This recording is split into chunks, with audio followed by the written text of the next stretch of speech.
Drop the gun! Show me your hands! Welcome to the Weekly Homicide Report, the weekly program where we talk about all the people that needlessly died at the hands of another person. Now let's take a look at this week's graph.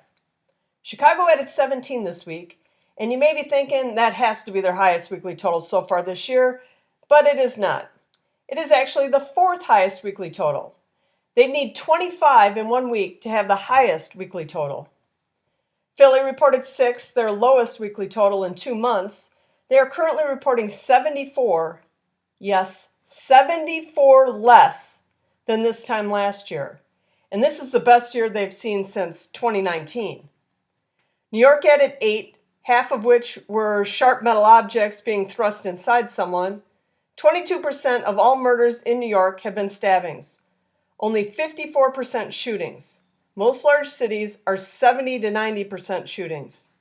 Houston added 7, and they're averaging nearly 1 per day this year. Memphis is new to the list, and we'll try it out to see if the site I'm using is reliable. Baltimore added 4, 78% of this year's homicides have been shootings. Our nation's capital reported 11, their second highest weekly total all year. A month ago, they reported 14 in 1 week. Now for some overall totals. New Orleans 134, Indianapolis 131, Kansas City, Missouri 117, Las Vegas 110, Milwaukee 106, and that's 32 fewer than this time last year.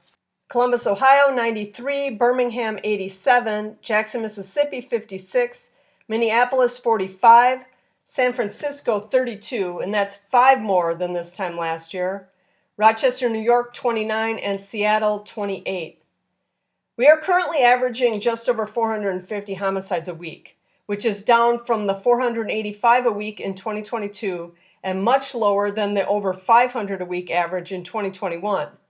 If you believe these numbers are being reported accurately, we are having the best year since prior to the summer of Floyd 2020, which leads us to mass shootings, of which we had 13 reported last week and currently sit at 423 on the year.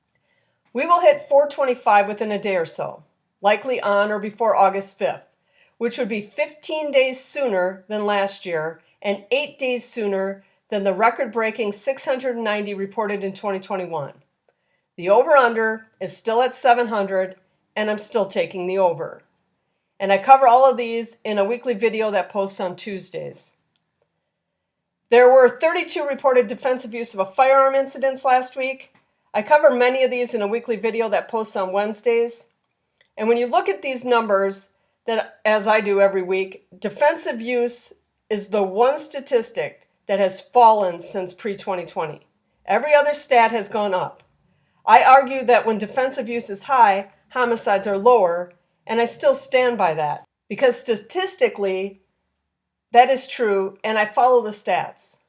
You can see in 2017, the reported numbers were 2,118, and it has been steadily dropping since. We currently sit at 686, and should everything stay exactly the same way it is, we'll finish 2023 with less than even last year's very low number, which will put us just over half of where we were in 2017. We lost 5 officers in the last week. 4 were covered in the last week's line of duty video, and 1 will be in the next week's video. These include Deputy Sheriff Alejandro Martinez, Sergeant William Cherry, Deputy Marshal Barry Giglio, Sergeant Pedro Torres Santos, and Police Officer Matthew Hare. We also lost K-9 Sir of the San Diego Police Department. And 6 officers and 1 K-9 were also injured by gunfire. Thank you for your service. Well, that's all I have for you today, but I'll be back next week with the Week 32 numbers. If you find this information useful, please hit the like button for the YouTube algorithm.